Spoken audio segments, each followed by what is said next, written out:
샬롬, 유선생의 구속사 천국열차 유도순 목사님의 신구약 성경 파노라마를 낭독하는 시간입니다.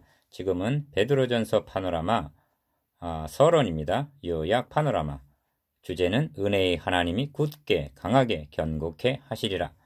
베드로전서는 너희가 이제 여러가지 시험을 인하여 잠깐 근심하게 되지 않을 수 없었으나 한 1장 6절 말씀에서 알 수가 있듯이 교회가 시련 중에 있고 사랑하는 자들아 너희를 시련하려고 오는 불시험을 이상한 일 당하는 것 같이 이상히 여기지 말고 오직 너희가 그리스도의 고난에 참여하는 것으로 즐거워하라는 말씀이 말해주듯이 4장 12절 교회 앞에 더 큰 불같은 시험이 다가오고 있는 배경에서 기록이 된 것입니다.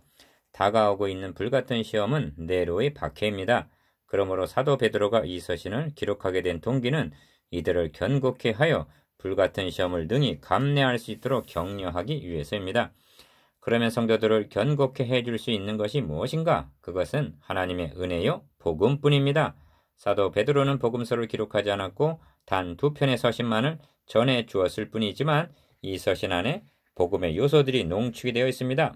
사도 베드로는 하나님의 은혜와 복음에 근거하여 불같은 시험을 당하게 될 성도들을 굳게 강하게 견고케 해주고 있는 것입니다. 그러므로 최우선적으로 본서에 나타난 하나님의 은혜 즉 복음을 살펴보아야만 합니다. 사도는 서두에서 곧 하나님 아버지의 미리하심을 따라 성령의 거룩하게 하심으로 순종함과 예수 그리스도의 핏부림을 얻기 위하여 택하심을 입은 자들에게 편지하노니 합니다. 1장 2절 누구들에게 이 편지를 보낸다고 말씀하는가?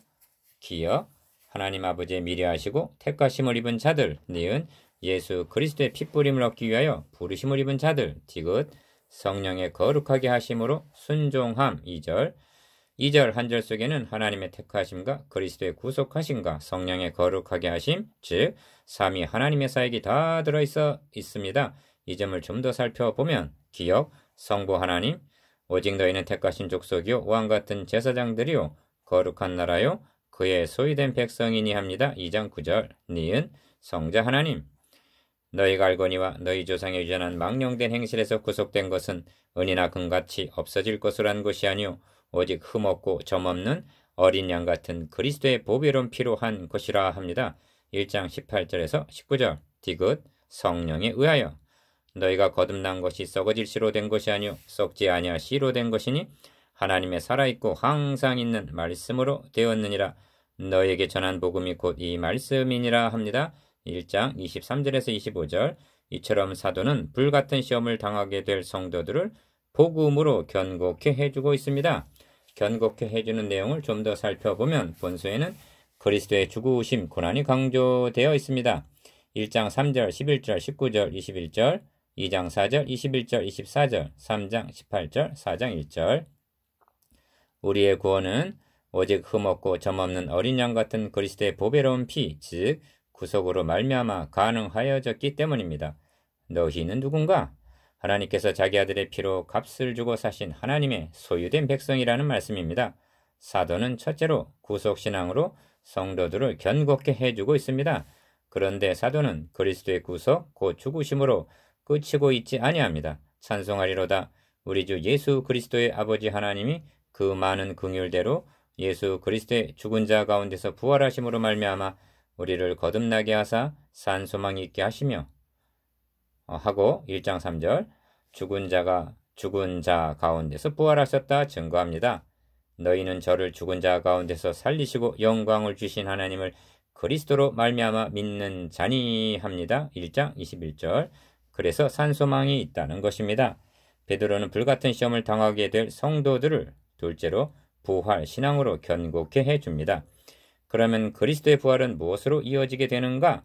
너희 믿음의 시련이 불로 연단하여도 없어질 금보다 귀하여 예수 그리스도에 나타나실 때 칭찬과 영광과 존귀를 얻게 하려 함이라 하고 1장 7절 두 번째 나타나심 즉 재림으로 나아갑니다. 본서에는 나타나심이 강조되어 있습니다.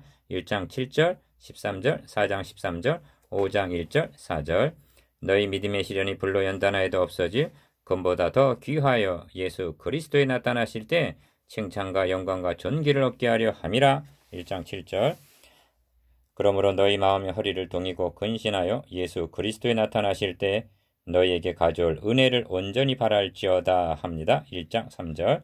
목회자들에게도 그리하면 목자장이 나타나실 때 시들지 아니하는 영광의 면류관을 얻으리라 합니다. 5장 4절. 사도는 셋째로 재림신앙으로 성도들을 견고케 해주고 있습니다. 불시험을 앞에 둔 성도들을 견고케 해주는 방도는 구속신앙, 부활신앙, 재림신앙으로 무장시켜주는 즉 하나님의 은혜요 복음입니다. 이제 사도는 고난을 통과해야 할 성도들을 격려합니다. 격려의 근거를 어디에 두고 있는가? 오직 너희가 그리스도의 고난에 참여하는 것으로 즐거워하라. 4장 13절. 그리스도도 너희를 위하여 고난을 받으사 너희에게 본을 끼쳐 그 자취를 따라오게 하려 하셨느니라 하고 2장 21절. 그리스도께서 우리를 위하여 당하신 고난에 두고 있습니다.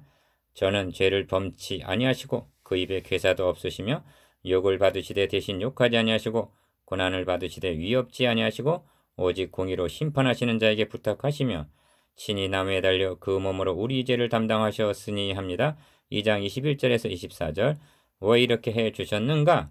두 가지를 들고 있습니다. 첫째는 그리스도께서도 한번 죄를 위하여 죽으사 의인으로서 불의한 자를 대신하셨으니 이는 우리를 하나님 앞으로 인도하려 하심이라 합니다. 3장 18절. 하나님 존전에서 추방을 당한 아담의 후예들이 하나님 앞으로 돌아갈 수 있는 유일한 방도는 그리스도의 대속을 의지하는 길뿐입니다. 둘째는 이는 우리로 죄에 대하여 죽고 의에 대하여 살게 하려 하심이라 합니다. 2장 24절 하반절. 우리 옛사람은 이미 죽은 것이다. 이제 내가 육체 가운데 사는 것은 나를 사랑하사 나를 위하여 자기 몸을 버리신 하나님의 아들을 믿는 믿음 안에서 사는 것이라는 갈라디아서 2장 20절 그런 뜻입니다. 이를 아는 자는 그리고 믿는 자는 너희를 시련하려고 오는 불시험을 이상한 일 당하는 것 같이 이상히 여기지 않게 될 것입니다. 4장 12절. 도리어 오직 너희가 그리스도의 고난에 참여하는 것으로 즐거워하라 합니다. 4장 13절.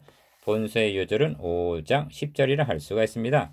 모든 은혜 하나님 곧 그리스도 안에서 너희를 부르사 자기의 영원한 영광에 들어가게 하시니가 잠깐 고난을 받은 너희를 온전케 하시며 굳게 하시며 강하게 하시며 털을 견고케 하시리라 합니다. 이 말씀 안에는 고난과 영광, 잠시와 영원히 대조되어 있습니다. 그리고 핵심은 하나님의 은혜인데 하나님의 은혜는 그리스도 안에 있다는 것입니다. 즉 죽으시고 다시 사신 복음입니다. 곧 그리스도 안에서 영원한 영광에 들어가게 하기 위하여 부르셨다면 잠시 받는 고난은 너희를 친히 온전케 하시며 굳게 하시며 강하게 하시며 털을 견고케 하는 연단일 뿐이라는 말씀입니다. 사도는 다가오는 불같은 시험을 하나님 집에서 심판을 시작할 때가 되었나니 만일 우리에게 먼저 하면 하고 4장 17절 심판으로 보고 있습니다. 그리고 심판의 첫 대상은 하나님의 집, 즉 교회라는 것입니다. 왜냐하면 교회 안에는 좋은 씨만 있는 것이 아니라 가라지도 있고 알곡만 있는 것이 아니라 쭉정이도 있기 때문입니다. 그러므로 불같은 시험은 이를 가려내는 역할을 하기 때문입니다. 그러므로 너희는 정신을 차리고 근신하여 기도하라 합니다. 4장 7절 정신을 차려라. 자신이 누군가 하는 정체성을 망각하지 말라는 격려입니다. 하나님의 능하신 손 아래서 겸손하라. 5장 6절 너희 염려를 다 주께 맡겨버리라. 5장 7절 근신하라 깨어라. 5장 8절 그 영혼을 미쁘신 조물주께 부탁할지어다. 4장 19절 그리고 결론은 이것입니다. 모든 은혜의 하나님 곧 그리스도 안에서 너희를 부르사 자기의 영원한 영광에 들어가게 하신 이가 잠깐 고난을 받은 너희를 친히 온전케 하시며 굳게 하시며 강하게 하시며 털을 견고케 하시리라. 5장 10절 권세가 세세 무궁토록 그에게 있을지어다.